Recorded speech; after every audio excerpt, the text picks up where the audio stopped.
Warangal MGM ఆసుపత్రిలో దారుణం చోటు చేసుకుంది. కాజీపేటకు చెందిన శ్రీనివాస్ స్వప్న దంపతులకు 3 రోజుల క్రితం ఓ ప్రైవేటు ఆసుపత్రిలో చిన్నారికి జన్మనిచ్చింది. చిన్నారి తక్కువ బరువుతో ఉన్నందున మెరుగైన చికిత్స కోసం ఎంజీఎం నవజాత శిశు కేంద్రానికి తరలించారు.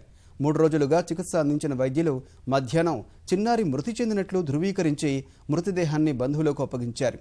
శ్మశాన వాటికకు చేరుకున్న బంధువులు చిన్నారి కదలికలు గుర్తించి 108 సహాయంతో హుటాహుటిన మళ్లీ ఎంజీఎం ఆసుపత్రికి తరలించారు. లెస్ దాన్ 500 grams ఉండదు. మెడికల్ టర్మినాలజీ అబార్షన్ కిందని సర్వైవల్ రేటు 100% ఉండదు. దాని ఆక్సిజన్ సపోర్ట్ తోటి ఉండే 1 అవర్లో రిపీటెడ్గా 2-3 టైమ్స్ చూస్తే హార్ట్ బీట్స్ లేకుండా ఈసీజీ ఫ్లాట్ వచ్చింది. డిక్లేర్ చేసింది. బేబీని మళ్ళీ తీసుకొచ్చాను. ఇమీడియట్గా మళ్ళీ సేమ్ డాక్టర్ చూసిండు. క్లినికల్గా స్టెత్ తోటి హార్ట్ వినబడడం లేదు కానీ మళ్ళీ దానికి ఆక్సిజన్ గిట్ట సపోర్ట్ పెట్టినాం. సెకండ్ టైం కూడా ఇప్పుడు ఈసీజీ తీసినాం. ఫ్లాట్ మూమెంట్ అట్లా ట్విచ్చింగ్స్ లెక్క ఉండొచ్చు. మోస్ట్ ప్రాబబ్లీ మజిల్ ట్విచ్చింగ్స్, దాంతో బేబీ ఉన్నదని మనం అనుకోవడానికి ఛాన్సెస్ ఉంటాయి. కానీ ECG wise again declared as dead. చచ్చిపోయి హార్ట్ సౌండ్ రావట్లేదు అని చెప్పేశాడు. ఈ సిరాజుద్దీన్ స్ట్రెస్ సౌండ్ పెట్టేసి షీజ్ దీని ఆన్ లైవ్ అని చెప్పేసి చెప్పాడు. తన చేతుల నుంచి తీసుకెళ్ళాడు, పెట్టాడు.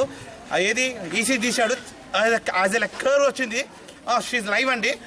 ఆ టైంలో వచ్చి అది మొసైసుకోవడం కొద్దిగా ఆగిపోతుంది, అట్లా తీశారండి. షీజ్ మిస్టేక్ అని చెప్పేసి సిరాజ్ చెప్పాడు.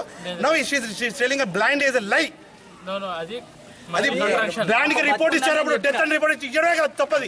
బ్రాండ్ గా క్లినికల్ గా కాల్షియం ఇస్తాం, అటువంటి ఇస్తాం కాబట్టి బేబీకి అటువంటి కాబట్టి దాన్ని మజిల్ ట్విచ్చింగ్ ఉండే ఛాన్సెస్ ఉంటాయి. పల్స్ ఆక్సీ అని ఉంటుంది. పల్స్ ఆక్సీలో ఏముంటుందంటే ఆక్సిజన్ సాచ్యురేషన్ అనేది ఉంటుంది.